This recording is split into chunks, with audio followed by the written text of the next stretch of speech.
l'âme. Tu as eu les enseignants physiques, charnels, mais l'enseignant de l'âme, qui a un enseignant de l'âme parmi nous? Qui peut me dire le nom de son professeur de l'âme? C'est vrai, tu rêves, tu es dans une salle de classe, mais où est le nom de ton professeur? Comment on l'appelle ton professeur de l'âme? Qu'est-ce que tu dois étudier lorsque tu rêves? Donc, une manière que le ciel nous interpelle, Dieu nous interpelle. Il veut nous dire que votre âme aussi doit être enseignée. Si tu fais des rêves, tu te retrouves dans une salle de classe. C'est le fait que l'invisible veut enseigner ton esprit. Il y a des enseignements de l'âme. Il y a des mystères de Dieu dans le corps de l'homme. Mais ça, le professeur de l'université ne peut pas te les apprendre. Les mystères de Dieu enfouis dans votre âme, il faut trouver un professeur capable, révélé, qui peut vous apporter la connaissance de l'âme. Voilà pourquoi nombreux sont surpris aujourd'hui d'entendre que l'âme mange. Oui, l'âme mange, il faut que l'âme mange. Et l'âme va aussi étudier. Donc, ce n'est pas un petit enseignement, nous serons là peut-être pendant longtemps. L'âme doit manger. Vous devez comprendre que la plupart des échecs que vous avez dans le plan physique ne proviennent pas du visible. C'est depuis le monde invisible que ça se passe. Tout se passe dans la dimension invisible. Tous les problèmes que vous pouvez gérer la journée, ça se passe d'abord dans le plan invisible.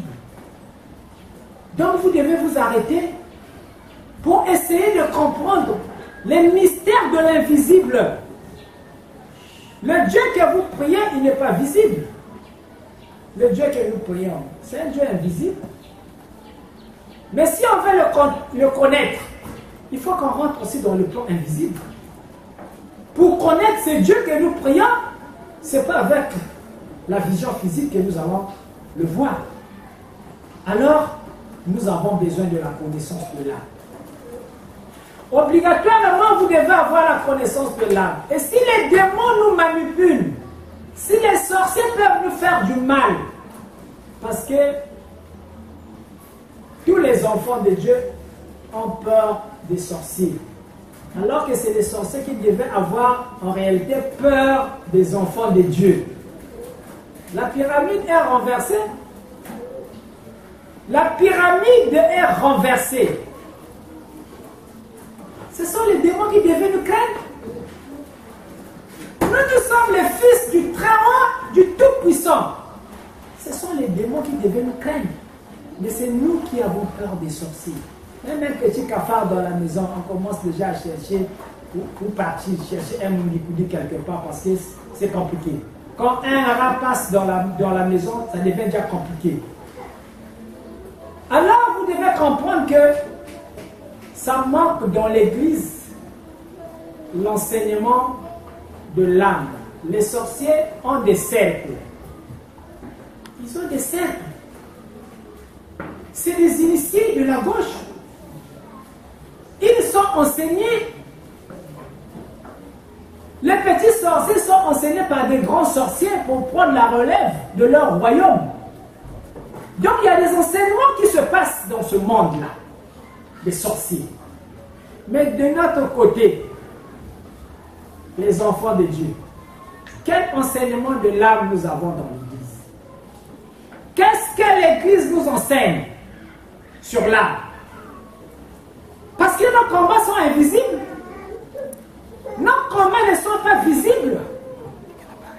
Et donc, pour ce faire, nous avons besoin d'avoir une connaissance aussi de l'invisible pour permettre que nous puissions faire face à ça. Quelle leçon vous avez fait à l'école, l'enfant est incapable de te retracer une leçon. C'est ça qui est la représentation de notre église. Des danses, des chants. C'est le pasteur qui t'impose les mains. Et après, on rentre à la maison. Mais qu'est-ce qu'on a bénéficié? Pendant tout ce temps que nous avons passé à l'église, qu'est-ce qu'on a bénéficié? C'est la question qu'on doit maintenant se poser. On a bénéficié de quoi? On a seulement vu le pasteur, on est parti voir seulement le prêtre, après on a dansé, mais pour ton âme, tu as bénéficié quoi? D'autres me disent que mais il y a le Saint-Esprit qui descend, non? Le Saint-Esprit descend et il opère des miracles dans l'église.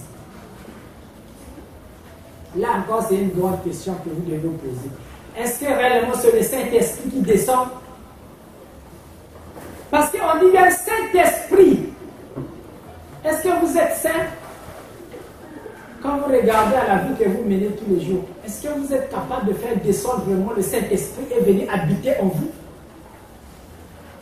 Est-ce que vous êtes capable de le faire? Qui a déjà vu le Saint-Esprit?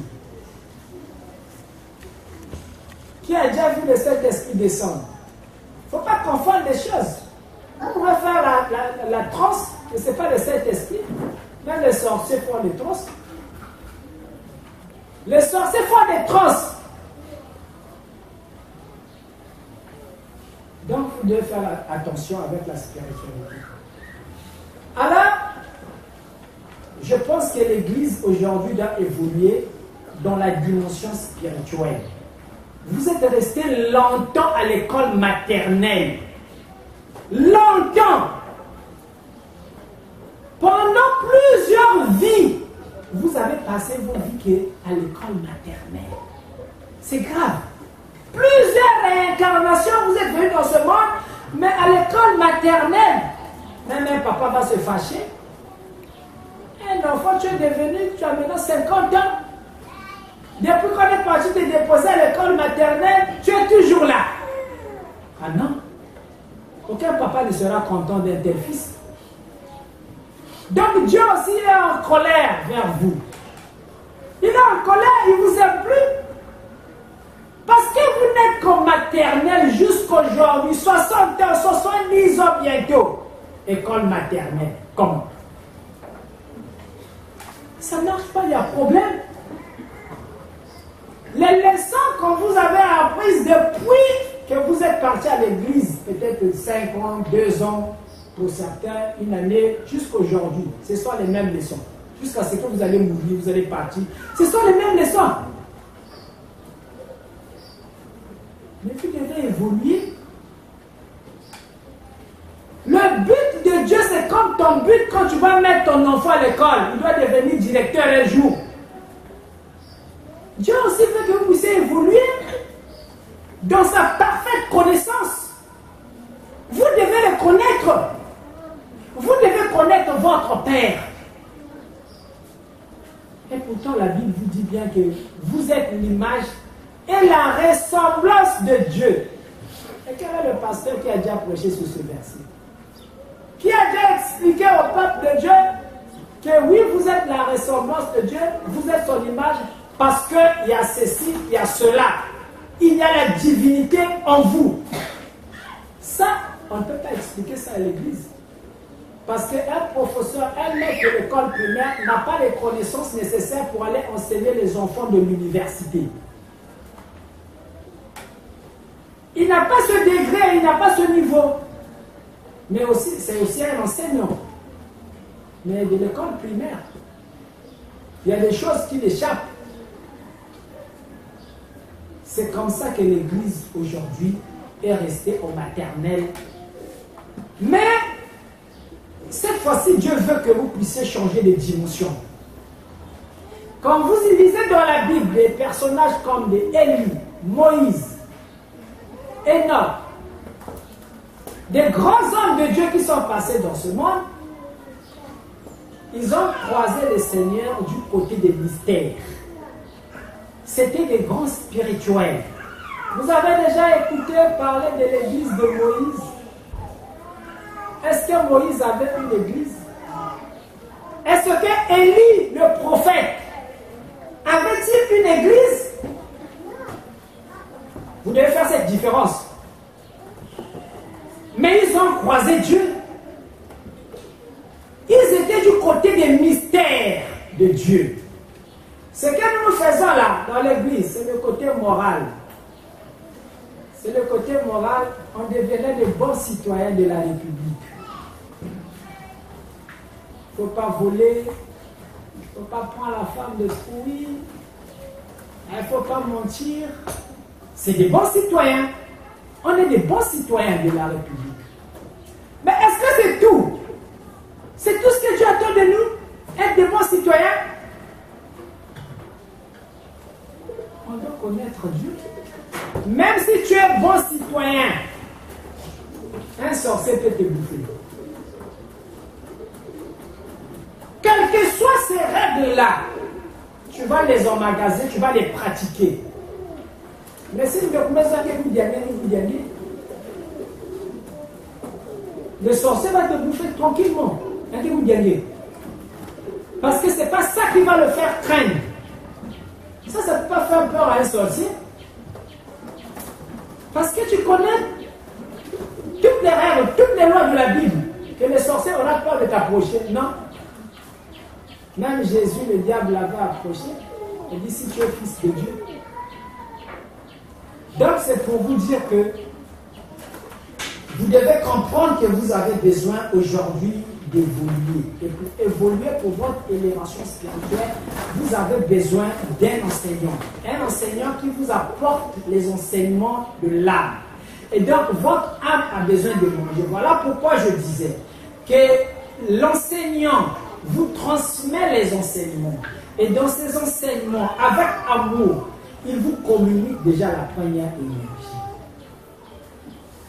Donc, votre guide, il doit vous communiquer l'énergie. Et ensuite, vous devez être heureux d'être déjà dans la fraternité parce que tout à l'heure, là, vous avez fait descendre les rayons, les énergies, les flammes sur mon corps, visibles et invisibles. Descend, descend, descend. Les gens ne comprennent pas encore. Ah, ça, c'est quel genre de prière, ça? Ça, c'est la magie encore qu'on nous a amené ici. En priant, on fait descendre les flammes. Et les flammes, c'est quoi? On fait descendre les rayons, et les énergies, c'est quoi? Les énergies, ça, c'est la magie. C'est ça les trucs des magiciens.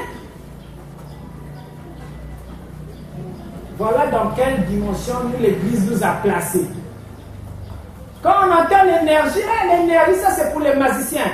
Dans la Bible, l'énergie n'existe pas. Parce que dans la Bible aussi, on avait parlé des énergies. Ah, ça sont les trucs des magiciens. Là-bas, on fait la magie. On a placé les diables partout. On a placé les magiciens partout. On fait les comptes, vous êtes emprisonnés vous-même. Vous êtes rentrés en prison vous-même. Parce que vous ne pouvez plus évoluer. Vous ne pouvez plus vous épanouir spirituellement. Vous avez bloqué toutes les voies de votre élévation de l'âme. Parce que le diable se tient sur toutes les ruelles. Alors, vous devez comprendre que vous avez besoin de l'énergie parce que lorsque Jésus marche dans ce monde, la Bible nous enseigne qu'il y avait une femme qui était atteinte d'une perte de sang pendant 12 ans. Mais pendant que Jésus marchait dans la foule, cette femme est venue toucher la robe de Jésus. Et ensuite, la Bible continue en disant que Jésus sentit en lui une force était sortie de son corps. Il s'est arrêté, le maître s'est arrêté, il dit qui m'a touché. Qui m'a touché? Parce que j'ai senti une décharge électrique de mon corps. Une partie de ma charge électrique est sortie. Jésus s'arrête, il se demande qui m'a touché.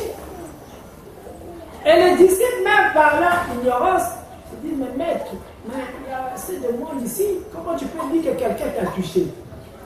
Parce que les disciples ne pouvaient pas voir l'énergie que Jésus avait dégagée, l'énergie qu'il avait libérée. Voilà pourquoi ils disent, mais maître, il y a beaucoup de gens. Tout le monde peut te fronter. Alors, à la femme de reconnaître que maître, c'est moi qui t'ai touché parce que j'étais atteinte d'une perte de sang. Et dès que j'étais touché, Ça s'est arrêté à l'instant.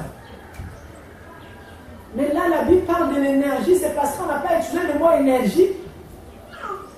Mais c'est ça l'énergie qui était sortie dans le corps de Jésus, parce que dans ce corps-là, il y avait de l'énergie. Il y avait l'électricité dans ce corps. Mais qu'est-ce que Jésus vous dit? Vous qui allez croire en moi, vous allez faire plus de miracles que ce que moi j'ai fait. Donc vous n'avez pas l'énergie, vous allez faire des miracles. Vous n'avez pas cette force-là qui était sortie de Jésus pour aller guérir cette femme. Vous allez faire des miracles. Voilà pourquoi vous voyez que l'église, il n'y a que le boom que vous entendez, mais les plans, il n'y a pas les plans. Il n'y a pas l'énergie. Je vous dis, le jour qu'il y aura l'énergie dans l'église, on ne va plus chasser les démons. On ne pourra plus jamais chasser les démons. Parce qu'il y a l'énergie dans l'église. Les démons ne rentrent pas là où il y a l'énergie. Parce qu'il y a un courant électrique qui se manifeste dans ce milieu. Il y a l'électricité. Vous ne pouvez pas le voir, c'est comme le déplacement des électrons. Quand on voit le courant, les ampoules allumées. On ne sait pas qu'est-ce qui fait que les ampoules s'allument, mais il y a un déplacement d'électrons. Les physiciens, les chimistes viendront nous expliquer un peu les profondeurs de tout ça pour nous expliquer pourquoi il y a la lumière. Mais il y a des électrons qui se déplacent dans les câbles, dans les fils électriques, pour venir donner la lumière que nous voyons la nuit. Pour que notre ampoule donne la lumière. Alors, c'est pour vous dire que l'énergie existe. Mais elle est invisible. Vous ne pouvez pas la voir. Mais attention, vous pouvez la sentir. Un corps magnétique, un corps qui a de l'énergie, a des manifestations différentes d'un corps ordinaire. Quand dans votre corps, il y a déjà de l'électricité, vous avez des manifestations. Et c'est à ce moment-là que vous avez besoin d'un guide spirituel. Vous avez besoin de quelqu'un qui a de la connaissance pour vous orienter. Pour vous aider. Vous voyez, donc la spiritualité n'est pas réservée à n'importe qui. C'est l'université de Dieu, hein, la spiritualité. Et à l'université, on ne voit pas beaucoup d'élèves. Vous voyez ici, on serait déjà normalement si c'était une église. Peut-être on a déjà cherché à faire tomber les murs qui sont derrière là-bas. Si c'était vraiment une église. Mais comme c'est l'université, on ne peut pas trouver beaucoup d'élèves. Parce que ça c'est réservé aux hommes faits, aux âmes préparées. Quand on n'est pas préparé, on ne peut pas rentrer dans cet enseignement. On va voir que du fou et on va traiter ça de la magie. Parce qu'on n'est pas préparé. Alors, le maître est là pour vous donner des orientations. Il vous donne l'énergie. Et lorsque vous faites la vocalisation, mettez votre pensée dans ce que vous demandez. Quand vous faites les appels, visualisez dans votre pensée que la flamme, les rayons, les énergies sont en train de descendre aussi et vous pénétrez. Là, au centre de votre tête, vous avez une porte. Et visualisez toujours que les flammes, les énergies que vous êtes en train de faire descendre sont en train de pénétrer par cette porte-là. Pour intégrer tout votre être. Et la pensée, elle est créatrice. Attention, ne négligez pas le corps de la pensée. C'est aussi un corps qu'on parlera parmi tant d'autres. Les corps célestes que vous détenez. Donc, lorsque vous pensez, c'est un corps. C'est un corps par lequel vous pouvez même vous déplacer. Tu peux te trouver ici, mais parfois tu penses que tu es à la maison. Tu te déplaces par le corps de la pensée. Tu peux penser même que tu es au grand marché. Tu peux penser même que tu te retrouves à Dolisie. C'est par le corps de la pensée que tu es en train de te déplacer. Et pourtant, physiquement, on te voit là. Mais dans le corps de la pensée, tu n'es plus là. Parfois, on te dit quelque chose, tu n'entends même pas ce qu'on est en train de te dire. Après, je dis, mais qu'est-ce que tu es en train de dire? tu te réveilles, tu reviens dans le corps physique parce que tu étais sorti du corps physique par la pensée. C'est possible de se déplacer par la pensée. Et donc, ce que vous êtes en train de penser là, les flammes, les rayons, quand vous pensez que ça descend et ça vous pénètre, ça finira par se réaliser. Ça finira par se passer comme ça dans vos corps célestes. Parce que tout ce que vous voyez là, ça passe toujours par le monde de la pensée.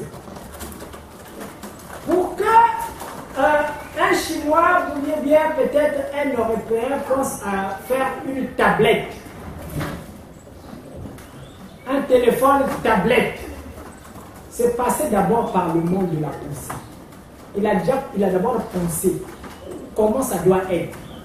Même les menuisiers, avant de faire une chaise, ça passe toujours par la pensée.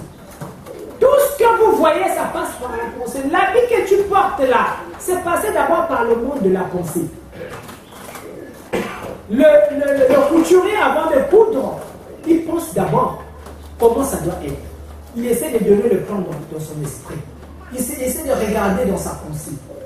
Et après, il rentre dans la matérialisation. Donc, la pensée est créatrice. On ne blague pas avec la pensée. Rien qu'avec la pensée, on peut faire des gros dégâts dans ce monde. Voilà pourquoi vous voyez, on ne peut pas nous apprendre directement à voir les pouvoirs. Il y a des églises où vous partez, on vous dit directement, non, il faut faire un travail. Il faut éveiller les centres d'énergie. Il faut avoir le pouvoir. Il faut avoir la puissance. Mais c'est dangereux. La puissance est dangereuse. Le pouvoir est très dangereux. C'est pas ça qu'on doit d'abord vous apprendre. Parce que quelqu'un qui est puissant aujourd'hui, qui n'a pas encore purifié son corps mental, il va faire des gros dégâts dans ce monde. Parce que dans la pensée, il y a l'énergie qui se déplace avec la pensée. Quand tu penses, il y a une énergie que tu fais véhiculer dans cette pensée-là. Mais quand tu penses négativement, tu vas commencer à tuer des gens. Tu vas commencer à faire du mal. Et après, tu finiras par payer un lourd karma. Il y a beaucoup de gens qui payent des karmas, mais ils ne savent pas comment est-ce que je peux me retrouver dans telle situation, dans tel état. Oui, mais on a fait des dégâts. Tu as fait des dégâts. Et aujourd'hui, vous avez un enseignement qui vous amène à développer, à éveiller votre âme. Et après, on va arriver dans ces forces-là de cohésion de l'âme. Parce que les forces sont en vous. Le pouvoir est en vous. Mais il faut d'abord vous préparer. Vous devez être d'abord préparé. Parce que vous allez voir un disciple suivre un maître pendant 5 ans, pendant 10 ans. Il peut être proche d'un maître. Bon, supposons que pendant ces 5 ans, le maître apprend comment éveiller les forces, le disciple devient puissant. Mais la 6e année, le disciple n'est plus avec le maître. Il abandonne le maître. Il se fait maintenant un homme ordinaire, quelqu'un d'ordinaire. Vous voyez, tu es parti avec toutes ces énergies. Maintenant, tu vas te comporter comme un homme ordinaire dans ce monde. Maintenant, imagine les dégâts que tu vas partir commettre. Les dégâts que tu vas partir faire dans le monde ambiant. Parce que tu ne sais pas qu'en toi, tu as dû développer des forces. Tu as développé l'énergie. Et cette énergie, tu vas partir avec, ça va rester avec le maître. Tu vas commencer à faire des dégâts. Dans ta manière de penser, tu vas faire beaucoup de dégâts. Parce que tu vas détruire même des vies, même des âmes, pas rien que la pensée. Mais tu ne vas pas le savoir que tu es en train de faire des dégâts. C'est ce qui est dangereux. Voilà pourquoi il faut d'abord préparer l'âme à la pureté. La pureté, c'est ça qui sera votre fondation. La pureté est multidimensionnelle. La pureté de la pensée. Vous devez avoir des pensées pures, des pensées positives.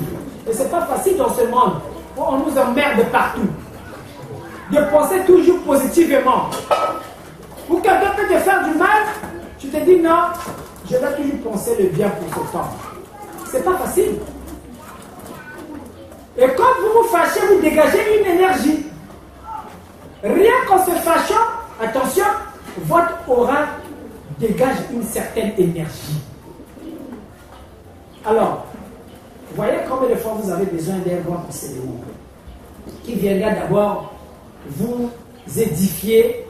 Et donc, si vous êtes préparé pour le développement des forces, des pouvoirs qui sont enfuis en vous, ça va venir petit à petit par rapport au degré de votre pureté.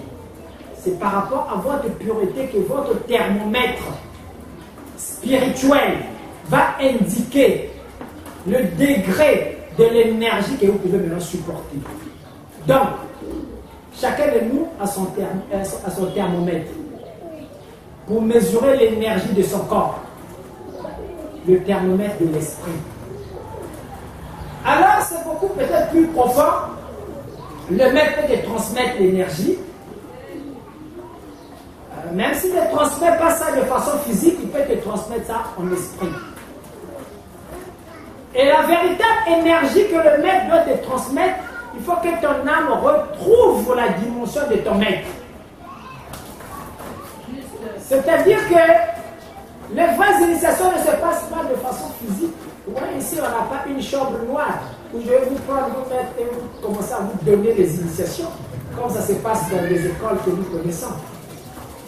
On n'a pas une chambre comme ça ici à la fraternité. Tout est à l'air libre. Mais ça ne veut pas dire qu'il n'y a pas des initiations à la fraternité. Il y a des initiations. Mais les vraies initiations se passent en esprit. Le disciple doit être prêt.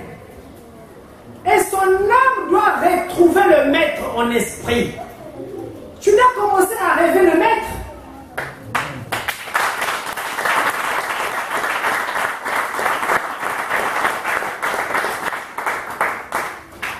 Si tu veux t'élever, tu dois chercher à fusionner avec le maître.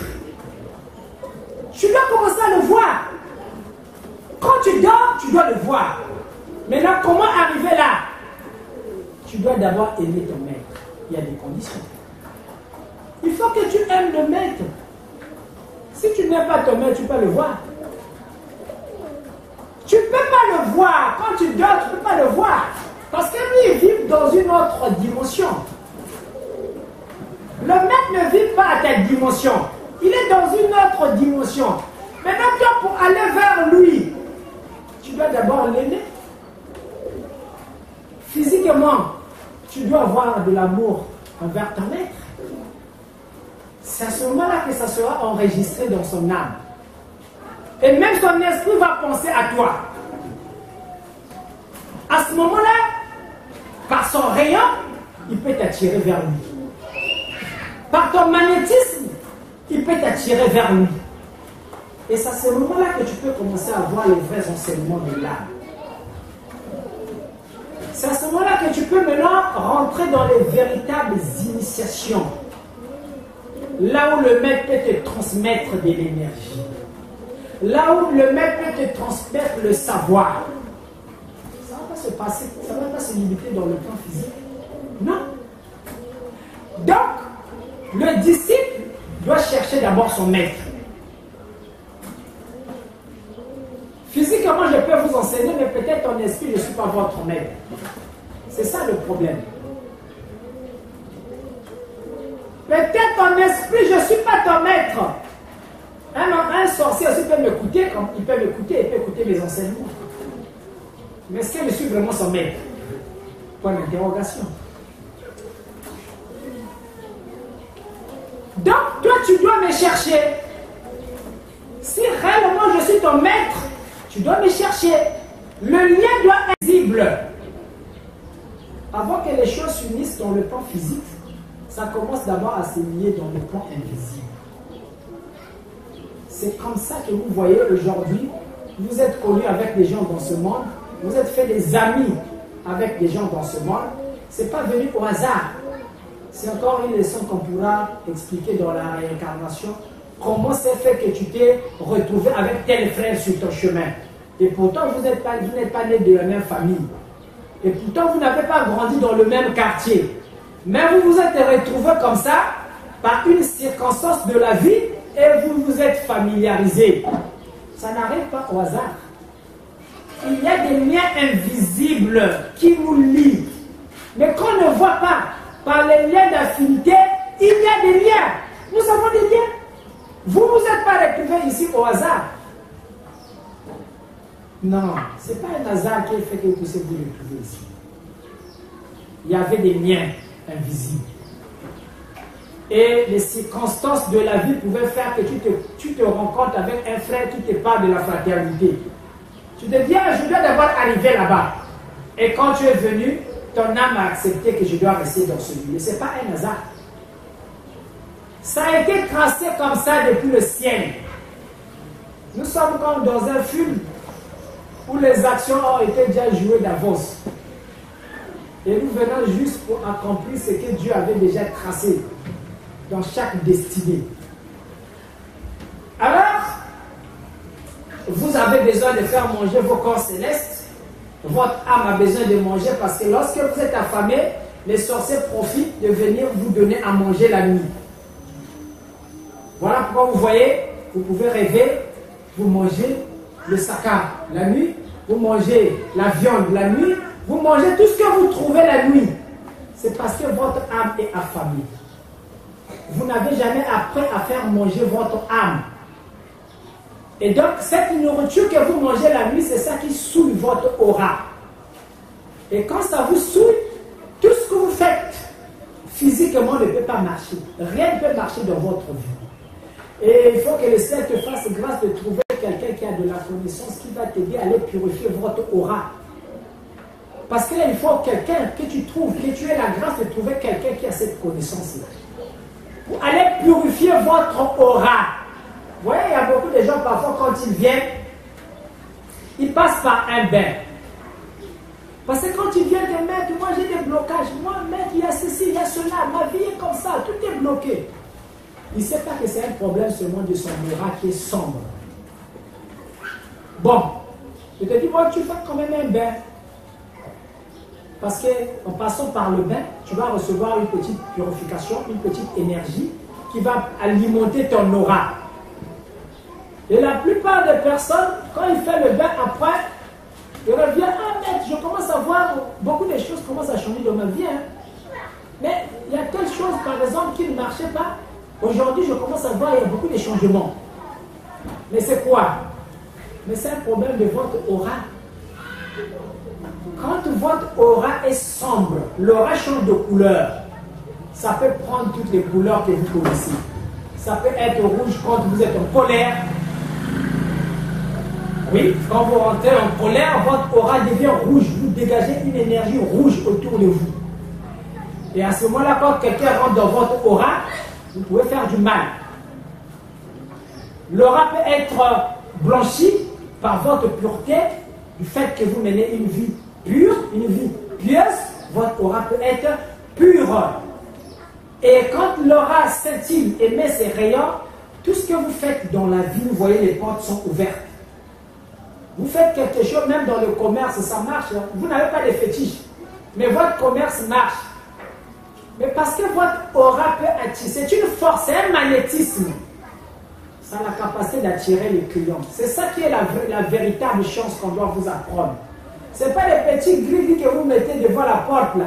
C'est pas ça. La vraie chance est en vous.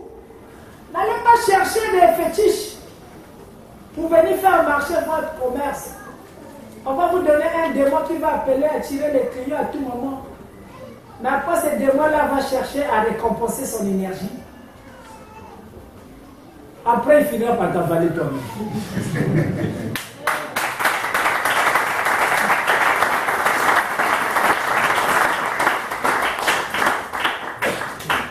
Il n'y a rien pour rien.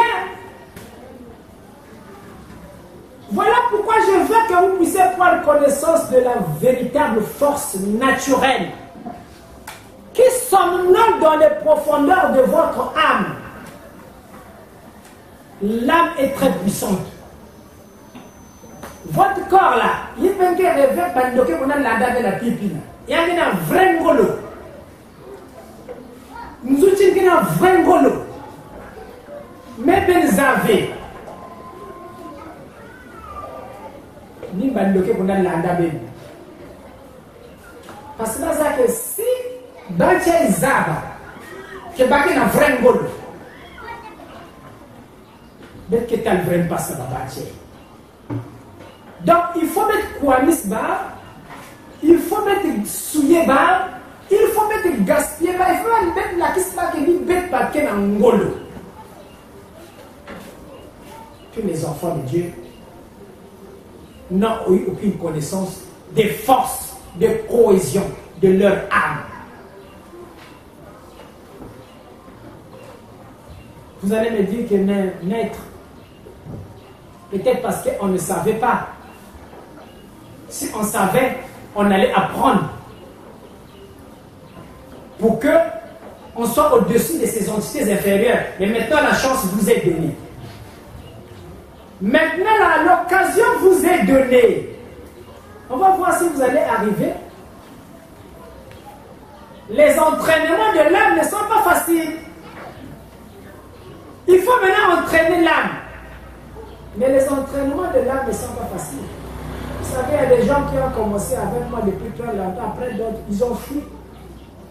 Parce que l'entraînement de l'âme n'est pas facile.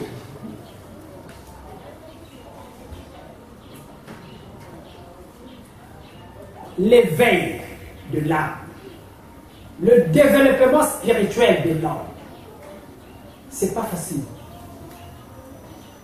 C'est pas facile. Vous voyez la plupart des formes de spiritualité que nous avons embrassées dans ce monde. Le maître est obligé d'aller invoquer des esprits de la nature. Quand vous voyez tous ces maîtres-là, qui se tournent vers les génies, vers les sirènes, vers des esprits des morts, c'est parce qu'ils ne sont pas élevés spirituellement. Tu n'as pas à faire des calculs. Ne cherchez pas à faire des calculs. Quand un maître te dit, allons-y dormir à Monkamo, à Vindoulou pour avoir le pouvoir, dis-toi déjà que le maître n'a pas l'énergie. Il n'a pas l'énergie. L'enseignement de la fraternité, c'est le miroir. Quand vous les prenez, mais c'est une drogue. C'est une drogue. Et c'est un miroir. Quand le maître vous dit, allons-y dans les Mandinga, allez-vous sur les montagnes, invoquer les esprits pour arranger tel ou tel problème, c'est le fait que le maître n'a pas l'énergie. Parce que moi, si j'ai l'énergie, je vais partir faire quoi avec les génies, avec les sirènes? Je vais faire quoi avec eux? Bon, il y a des gens qui sont venus ici, là, qui ont vu des situations changer. Et on a invoqué quel esprit, quel génie? C'est une nouvelle forme de spiritualité qu'on vient vous apprendre. Une nouvelle manière de prier qu'on vient vous apprendre. Vous pouvez faire des grandes choses sur place. Sur place, parce que vous êtes capable d'eux. Vous êtes l'image et la ressemblance de Dieu. Vous êtes des dieux. Vous êtes des dieux avec petit d. Il y a un Dieu qui dort en vous là. Il y a un Dieu qui somnole en vous. Et donc l'enseignement solaire vient pour vous redonner confiance. Venez vous recentrer. Parce que en invoquant les forces de la nature, ces maîtres-là se livrent à un grand karma qu'ils n'ont pas la maîtrise. Dans cette vie, vous allez manipuler ces esprits. Mais attention, ce n'est pas tout. Vous avez créé un pacte. Vous créez un pacte avec ces esprits de la nature. Même si tu meurs ici au Congo, tu vas te réincarner au Chine, ces esprits-là seront là. Ils vont te suivre partout. Parce que vous avez créé un pacte. Vous n'avez pas encore entendu des enfants qui viennent de naître, on te dit que moi, les esprits qui ont boulaye. La spiritualité inférieure ne vous le dit pas. Moi, il y a un cousin qui a un problème. Il faut y avoir un problème.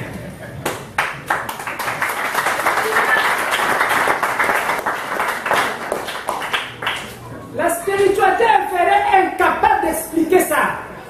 Pourquoi me cousin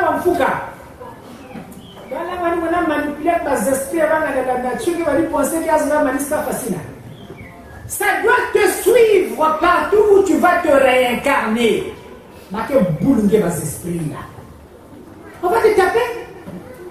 Tu veux fuir où? Tu veux partir où? Tu as un lien. Donc vous êtes obligé de saluer ça là. Pour que peut-être m'a coupé moi ma lien dans vos esprits. Et la majorité de ces enfants-là, quand vous les mettez au moins, c'est des enfants à problème. Tu sais pas, parfois c'était un Ngounza. C'est l'âme d'un Ngounza que tu as attiré, qui a invoqué des esprits. Il y a beaucoup de femmes ici là qui sont parties trouver les enfants de Rebanenga. Non, c'est pas ça. Na kuswa qui vous même quoi na même digne dans la sirène. Maintenant que les ont amené un Ngounza.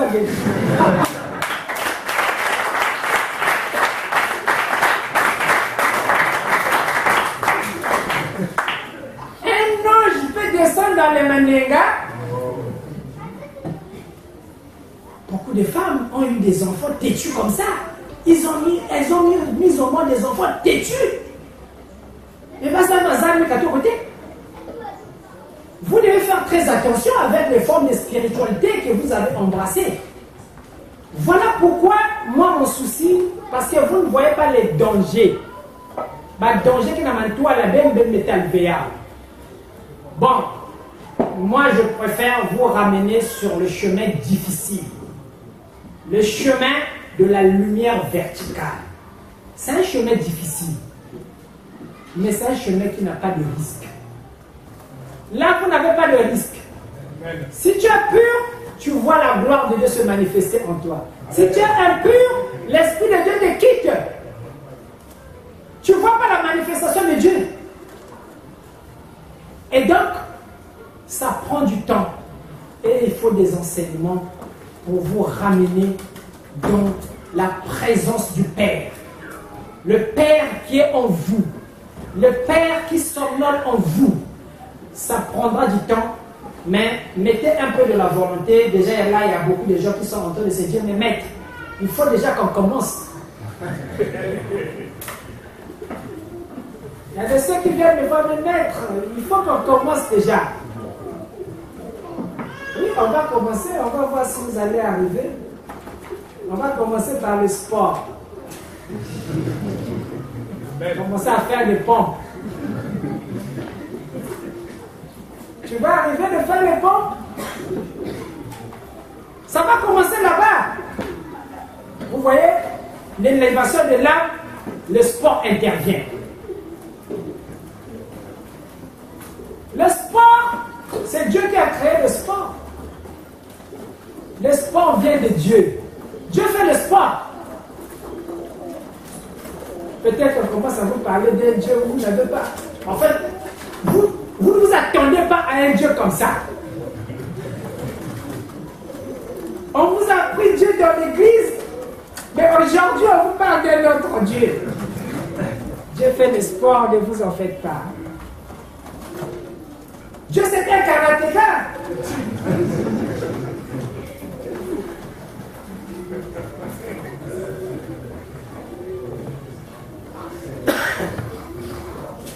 C'est compliqué. Dieu fait même le kung-fu. On s'est dit, mais comment Dieu va faire le sport? Dieu fait le sport, il fait le yoga. Dieu fait le yoga, il fait la gymnastique. Ça devient compliqué. Maman, vous savez le cinéma sport. Oui. Vous savez, il y a beaucoup de maladies que vous traînez, c'est parce que vous ne faites pas le sport. Beaucoup de maladies, c'est le fait que vous ne faites pas le sport. Imaginez que ça va sport quand depuis l'année va dans l'école, peut-être dans le collège. Mais même sport, vous savez, c'était la guerre. Avec le professeur d'épaisse. Tu ne voulais pas aller faire le sport. Pour certains, pour d'autres, jusqu'au lycée. Mais après, ils ont abandonné le sport. Jamais même que ça le sport. Maintenant, qu'est-ce qui se passe? Et c'est dans telle façon, les articulations au Kagame. Tout est bloqué là.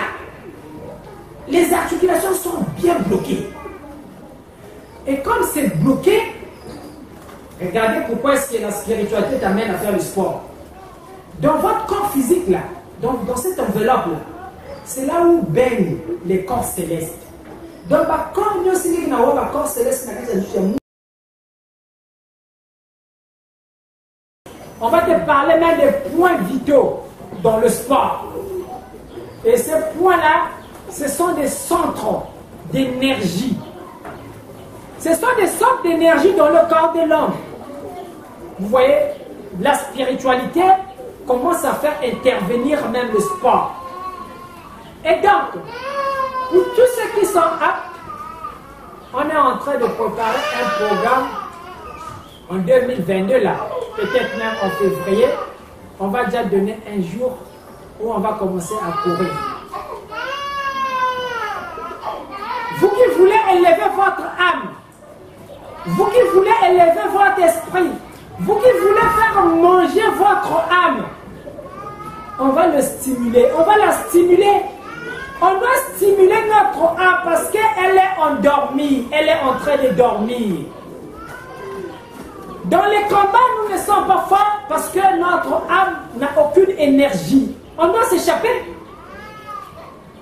Le jour que vous allez avoir déjà une énergie, tu ne vas plus fuir dans les combats. Tu vas commencer à te battre. C'est déjà une dimension. C'est déjà une dimension quand tu vas commencer à te battre dans les rêves. Quand tu fuis les combats là, c'est le fait que tu n'as aucune énergie, tu n'as aucune force. Ton âme n'a pas de force. Tu dois fuir. Même physiquement, quand tu ne peux pas te battre avec quelqu'un qui a des muscles, tu vas chercher à fuir, non? Tu ne vas pas chercher à te mesurer. Il faut esquiver la bagarre. Et c'est comme ça que votre âme aussi esquive les combats. Parce que vous n'allez pas tenir pendant longtemps.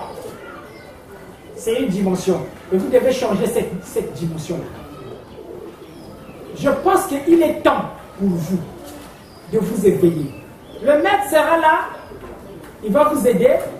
La première énergie de base, la majorité qui est venue ici là, chacun il est passé par un bain. Mais dans ce bain-là, tu ne sais pas qu'il y a un magnétisme. Il y a une énergie qu'on a placée dans cette eau. Et cette énergie, le maître t'aide déjà. Il y a beaucoup de gens qui avaient des situations compliquées. Mais rien qu'avec le bain, il y a eu tout un changement dans leur vie. Il y en a nombreux. S'il faut témoigner, il y en a nombreux qui viendront témoigner ici. Mais ils n'ont pas compris qu'est-ce qui s'est passé. C'est l'énergie. Donc le maître, moi je fais mon travail. Moi je fais ma part de responsabilité. Je vous transmets l'énergie. Maintenant le reste, vous devez travailler. Je ne serai toujours pas là avec vous. Vous devez comprendre ça. Un jour je ne serai plus. Mais vous allez compter sur qui à ce moment-là? Voilà pourquoi je veux que vous puissiez prendre conscience de la force qui somnole dans les profondeurs de votre âme. Chacun de vous est un Dieu. Chacun de vous tel que vous êtes là. Si Jésus avait dit que vous allez faire plus de miracles par rapport à ce que j'ai fait, c'est parce qu'il savait qu'en vous il y avait la divinité. Dieu était en vous. Et comme Dieu est en vous, mais vous, ce qui vous manque, c'est la connaissance. Il faut la connaissance. Bon, d'autres encore se disent que la connaissance, c'est réciter les versets bibliques. Une fois tu as tous les versets bibliques dans la tête, c'est ça qui est la connaissance de Dieu. Non, c'est pas ça la connaissance. Les versets bibliques, le diable connaît réciter ça. Il récite les versets bibliques correctement. Donc il ne s'agit pas de ça la connaissance. La connaissance, c'est chercher à connaître les mystères qui sont enfuis dans les profondeurs de votre âme. C'est là où se trouve la parfaite connaissance. Et donc, nous allons avancer avec la nourriture de l'âme. Le maître qui vous donne l'énergie, ce n'est pas tout. Vous devez faire le sport. Et dans le sport, vous allez commencer à développer les forces qui sont en vous. L'énergie va commencer à s'éveiller. L'énergie somnole en vous et elle va commencer à s'éveiller. En faisant des exercices de votre corps physique, les énergies spirituelles aussi qui sont endormies vont commencer à se réveiller. Ce sont là des étapes. Ce n'est pas toujours tout. Vous avez déjà appris à faire le chapelet. Dans le chapelet, quand vous faites le chapelet, vous faites descendre les énergies. Parce que vous devez être rempli. La manière de manger, dans la manière que vous mangez, attention, il y a l'énergie spirituelle dans la nourriture. Quand je vous dis que ça ne sera pas facile, c'est parce que je vois les dimensions dans lesquelles vous allez passer. C'est là où vous allez comprendre que le chemin de l'éveil de l'âme, le chemin du développement spirituel, quand nombre préfèrent aller travailler avec les énergies de la nature, c'est parce que c'est trop difficile. C'est trop difficile de travailler avec ses propres énergies. C'est pas facile. Il faut bâtir un travail spirituel, un travail profond pour éveiller les forces qui sont endormies en vous. Mais n'ayez crainte de rien. Si vous avez la grâce de trouver un vrai guide, un vrai maître, rien que sa présence, si vous pouvez baigner dans sa présence, dans son aura, vous allez commencer à bénéficier des énergies. Amen. Vous allez commencer à regarder les disciples de Jésus. On vient dire à Jésus, mais toi, les disciples de Jean-Baptiste font des jeûnes. Mais tes disciples, on les voit à tout moment, ils mangent pour eux. On ne les voit même pas en train de jeûner. Mais qu'est-ce qui se passe là? Tu vois? Les disciples de Jésus n'étaient pas en train de jeûner.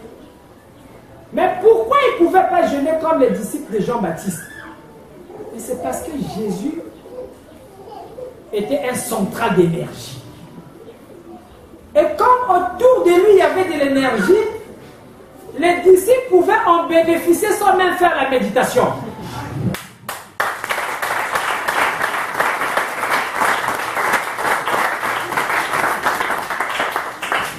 Sans passer par une méditation, le disciple est en train de se charger.